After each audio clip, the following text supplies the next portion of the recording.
In this question देखो एक different integration solve करना है, ठीक है।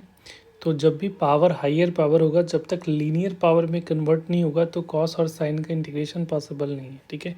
तो हम लोग पहले क्या कर रहे हैं कि इसको cos 4x raise power x को क्या लिख सकते हो, कॉस स्क्वायर x का होल स्क्वायर, ऐसा लिख सकते हो।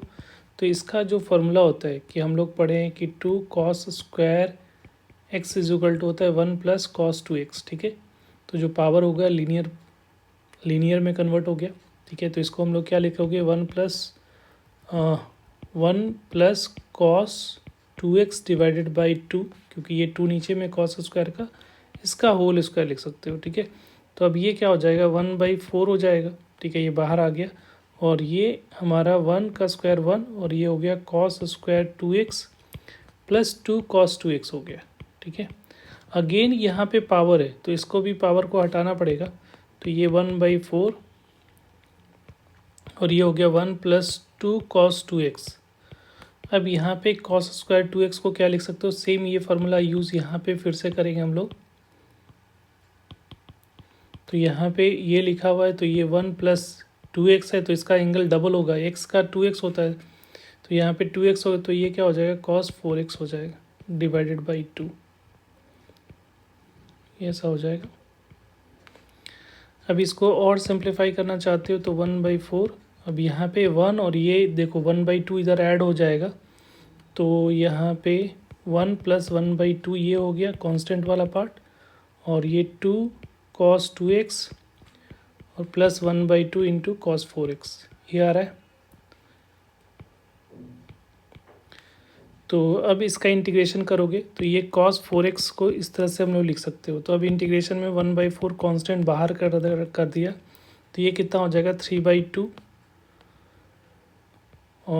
का डी ऑफ एक्स प्लस इसका जो लिमिट है 0 to π/3 है ना, 0 to π/3, तो 0 to π/3 तो रहेगा ही। और फिर यहाँ पे 1/4, तो ये 2 से मल्टीप्लाई हो गया तो 1/2 हो जाएगा ये, और 0 से π/3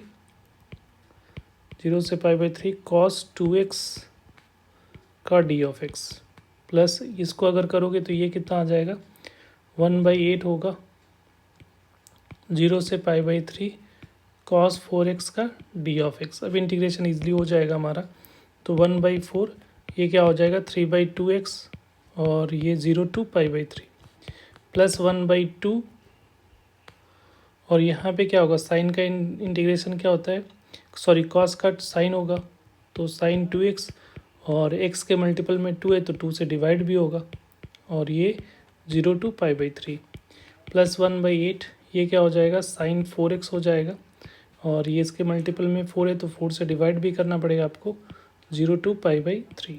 अब वैल्यू डाल दो लोअर लिमिट अपर लिमिट का, तो 1/4 अपर लिमिट डालोगे तो ये वैल्यू जो हो जाएगी 3/2 इंटू π/3, लोअर तो 0 है तो ये तो 0 हो जाएगा, तो लिखने की ज़रूरत नहीं है, 1/2, तो ये क्या हो जाएगा, 1/2 बाहर आ गया तो 1/4 हो गया।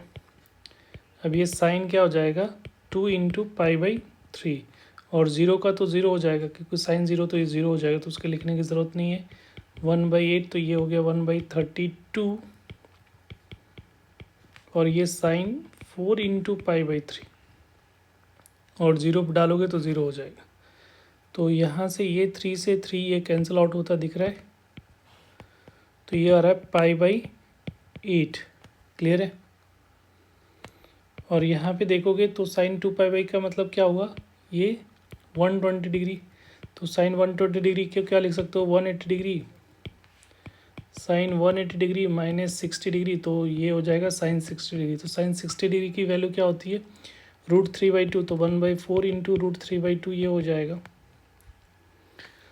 और यहाँ पे जो वैल्यू आ रही है वो 4 इंटू 60 डेट इज़ 240 डिग्री, तो इसको क्या लिखोगे, 180 डिग्री प्लस 60, तो साइन 180 डिग्री प्लस 60 जो होगा वो माइनस साइन 60 डिग्री, तो माइनस साइन 60 डिग्री की वैल्यू क्या हो जाएगी इसकी, तो माइनस साइन 60 डिग्री की वैल्यू माइनस √3/2, तो ये हो गया आपका -1/32।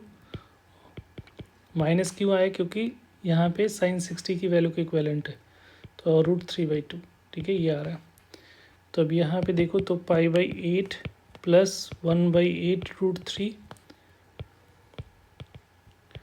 और ये आ रहा है -1/64√3। इन दोनों में √3 कॉमन निकाल सकते हो तो 5/8 प्लस 1/√3 कॉमन निकाला तो 1/8 माइनस 1/64 का √3। ठीक है, तो ये आ रहा है 5/8 प्लस इसको एलसीएम लिया तो 64, तो 8 माइनस 1 तो 7/64√3 ये आ रहा है। अब इसकी वैल्यू जो दे रखा है उसको किसके साथ कंपेयर करोगे, तो जो वैल्यू हम लोग को कंपेयर करना है वो वैल्यू देखो क्या दे रखा है, a पाई प्लस b√3 है। तो ये इसको एक कंपेयर करो, a पाई प्लस b√3। तो यहाँ से a की वैल्यू क्या आ रही है 1/8 और b की वैल्यू क्या दिख रहा है 7/64। क्लियर है।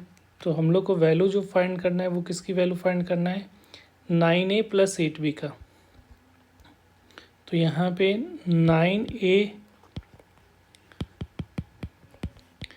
9a प्लस 8b, तो क्या हो जाएगा 9 इंटू ए का वैल्यू 1/8 प्लस 8 इंटू 7/64, तो ये 8 टाइम्स में चला जाएगा तो 9/8 प्लस 7/8, तो सिंप्लीफाई करोगे तो 16/8 हो जाएगा। तो ये वैल्यू क्या आ जाएगी 2। तो इसका जो करेक्ट आंसर होगा डैट इज़ 2। तो 2 is the correct answer. Thank you.